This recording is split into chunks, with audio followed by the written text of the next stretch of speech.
Ah, vai, a direita fica no poder 8 anos, 16 anos. Beleza. As estruturas do país continuam as mesmas. A gente vai continuar, pode até avançar, mas vai avançar a passos lentos. E os nossos retrocessos vão ser mais acelerados sempre. Eu tô propondo um plebiscito para escutar a população. Olha, você quer que tenha uma nova Constituição?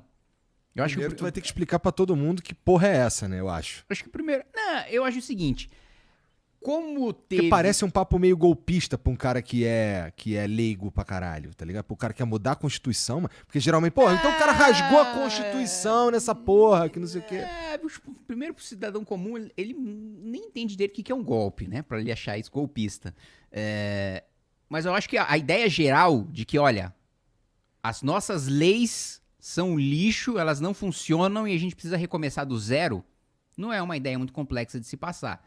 É complexo de eu falar o número de legitimados para entrar com uma ADI, como eu falei aqui para você, é claro. Eu não vou para televisão. Vamos supor que a gente tem uma disputa lá no plebiscito, e aí quando tem plebiscito tem propaganda na TV, né? E aí eu vá lá pra TV, o Kim falar, eu não vou falar então, gente, por causa do controle de constitucionalidade em arguição de descumprimento de preceito fundamental no Supremo Tribunal Federal, se você vai, sei lá, utilizar um embargo de declaração e ele excepcionalmente não consegue vai mudar o mérito de uma decisão, e isso é muito problemático por causa da estrutura constitucional que a gente tem, né? Fudeu, parece um político falando. Não é nem um político, porque primeiro que a maioria dos políticos nem sabe do que eu tô falando. Então, não já começa.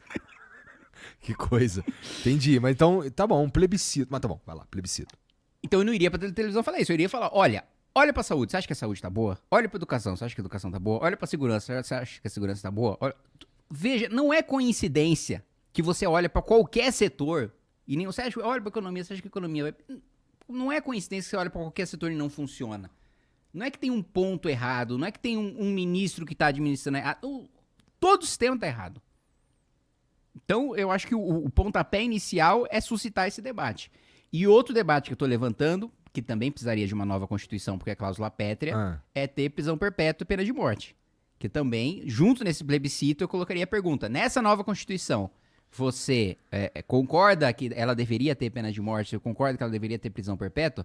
Porque também acho, primeiro, todos os países não, a maior parte dos países da OCDE, a maior parte dos países desenvolvidos tem.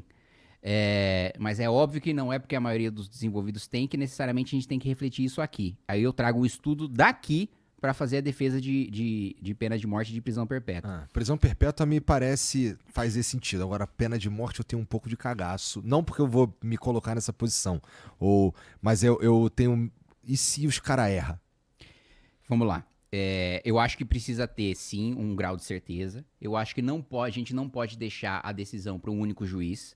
Hoje, por exemplo, crime doloso contra a vida. Se você mata uma pessoa, você não é julgado por um juiz, você é julgado por um júri. Uhum. Então, eu já acho que, assim, pena de morte tem que ser um júri, pode até ser no modelo americano, tem que ser unânime. Todo mundo tem que falar, não, esse cara tem que morrer. Senão, tem um novo julgamento ou todo mundo diz, não, esse cara não tem que morrer. Todo mundo diz, até ter um consenso vai se fazendo novos julgamentos. Mas eu vou te narrar um caso, então. Em São José dos Campos, né, nesse ano, poucas semanas, aconteceu o seguinte. Tinha uma cantora gospel, né, que se separou do marido.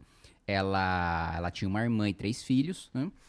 E aí, o ex-marido, né, bravo ali com a separação, ele basicamente estuprou ela, né, na frente da irmã e dos 3 filhos. Matou ela, depois matou 2 filhos, tentou matar o terceiro, não conseguiu matar o terceiro, e disse que ia deixar a irmã viva, né, como testemunha de ter visto tudo aquilo, e que ele sabia que ia ser preso, mas que ele ia ser solto e ia voltar pra terminar o serviço. Pra mim, esse cara tem que morrer. Não tem nem prisão perpétua pra esse cara. Assim, um sujeito que estupra uma mãe na frente dos filhos, depois mata a mãe, depois mata os filhos na frente da irmã, ainda diz pra irmã que vai voltar, vai sair da cadeia pra terminar o serviço, me perdoe, mas esse cara não tem recuperação, não tem ressocialização, não tem tratamento, esse cara tem que morrer. Com certeza, um cara só chega a esse ponto aí por causa da certeza de alguma impunidade. Não é de alguma. No Brasil é de total impunidade, né? O estudo que eu ia te falar, que foi feito há 2 anos, né? Um sujeito chamado Peri Shikkida, que é especialista em economia do crime, né? Inclusive tem um sujeito que ganhou um prêmio Nobel, né? Que é a teoria que o Peri Shikkida utilizou como base, que é o Gary Becker. E ele fez uma pesquisa aqui no estado de São Paulo, né? E ele faz pesquisas periódicas, né? Do mesmo gênero. E ele entrevistou 400, né, presos por crimes contra o patrimônio aqui no estado de São Paulo, né? 80% dos presos, eles próprios, não é um especialista em segurança pública, não é um policial, não é um promotor, não é um juiz, não é um secretário de segurança, não é o ministro da Justiça, são os próprios presos. 80% dos presos disseram que se tivesse pena de morte, prisão perpétua, eles nunca teriam cometido um crime. Esse é o primeiro ponto. Imagina a gente ter 80% de crimes a menos. 2. A principal razão pela qual eles admitem que cometeram crimes é por dinheiro fácil. Não é porque estava passando fome, não é porque é pobre, não é porque estava passando necessidade, não é porque se sentia injustiçado pelo capitalismo, porque via o Playboy andando de Nike e ele fudido. Não, é porque dinheiro fácil. Interessante isso daí. Isso daí é uma informação que eu não tinha mesmo. Hoje mesmo eu tava conversando com um cara e eu tava argumentando de uma outra forma, porque eu não tinha essa informação aí. E dentre as 5 maiores razões pelo cara cometer um crime, sabe uma delas qual que era? Viver uma aventura. Então, assim, o cara acha legal. Assim, ele tá num nível de não ter referência moral, né? De olhar pra alguém, ter como. Pô, esse cara é um símbolo. No meu caso, é o meu pai, né? Pô, esse cara é um símbolo de honestidade, de trabalho duro. Pô, é ele que eu aspiro ser um dia. Esse cara não tem uma referência moral, não tem nenhuma referência moral a ponto de cometer um crime pra viver uma aventura. Outra coisa, renda média do bandido no estado de São Paulo. R$40 mil por mês. R$40 mil por mês. O cara ganha mais que tu. Isso limpo. Pois é, porque o dele é limpo ainda. Não paga imposto nenhum, não paga previdência, não paga imposto de renda. Mas também não tem molezinha de terno, nem de...